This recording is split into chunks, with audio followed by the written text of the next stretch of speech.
Magandang araw, Pilipinas! Ito ang Valiente News hatid sa inyo ng Office of the Vice President. Good news ang ating hatid ngayong araw ng Martes.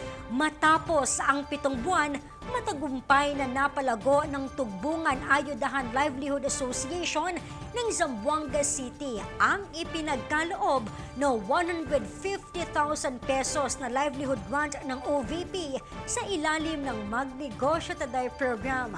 Ang kanilang kwento, tunghayan natin sa ulat ni Brian Latasa. Mga nagagandahang shoulder bag, handbag at iba pang uri ng bag ang ipinagmamalaking produkto ng 21 na mga kababaihan ng Tugbungan Ayudahan Livelihood Association sa Zamboanga City. Kwento sa amin ni Nanay Estrella, presidente ng grupo, na noong taong 2015 nila itinatag ang kanilang asosasyon upang magbigay ng pagkakitaan at pangkabuhayan sa kanilang mga kabarangay. Yun, before kami nag-start ng organization namin, nag-training po kami under TESDA. Bale, 20 po kami. So, yun, after ng graduation namin, nag-form na kami ng grupo, by groupings na. Tapos, nag-loan kami under sa DSWD, pero 5,000 each lang. Individual namin, may machine na rin. Di naging madali para sa grupo ang pagpapanatili ng kanilang munting negosyo. Lalo't na't kapo sila sa unang puhunan. Sa loob ng halos 6 na taon, mga lumang sewing machine lamang ang kanilang gamit sa paggawa ng mga bag.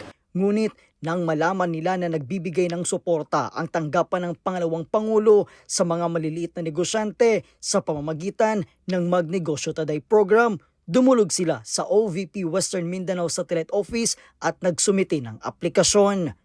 Good news naman ang naging tugon ng tanggapan dahil kabilang sila sa mga Mindanaoan na naging benepisyaryo ng MTD program ng OVP kung saan pinagkalooban sila ng 150,000 pesos bilang karagdagang puhunan at makalipas ang 7 buwan mula nang matanggap ang karagdagang puhunan, masaya nilang ikwento na mas napalago nila ang kanilang kabuhayan. Ito yung binili namin na machine. Tsaka yung mga clothes, nandito po. After mga ilan buwan po, may sales kami. Nakabili kami ng zigzagger machine. Additional lang po yung isa. So, bale, dalawa na yung additional na machine na.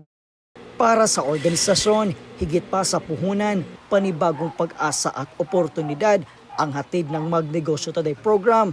Ikinatuwa rin nila na kabilang sila sa libu-libong Pilipinong na bigyan ng pagkakataong mapaunlad ang kanilang kabuhayan sa pamamagitan ng programa.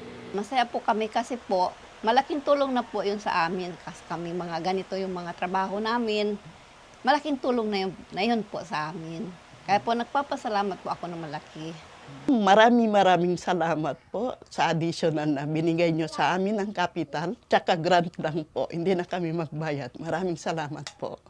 Sa ngayon, nagsusupply na rin sila ng mga bag sa mga pamilihan o mas kilalang barter sa Zamboanga City at tumatanggap na rin sila ng mga orders online. Mula po rito sa Zamboanga City, ako po si Brian Latasa. Ang lahat para sa Diyos, bayan at pamilyang Pilipino. Valiente News. Seaweed planters mula sa Barangay Mampang, Zamboanga City, naging benepisyaryo ng MTD program. Yan at marami pang mga balita ang dapat abangan dito lamang sa Valiente News. Ako si Claudette Loreto. Mahalin natin ang Pilipinas. Maraming salamat.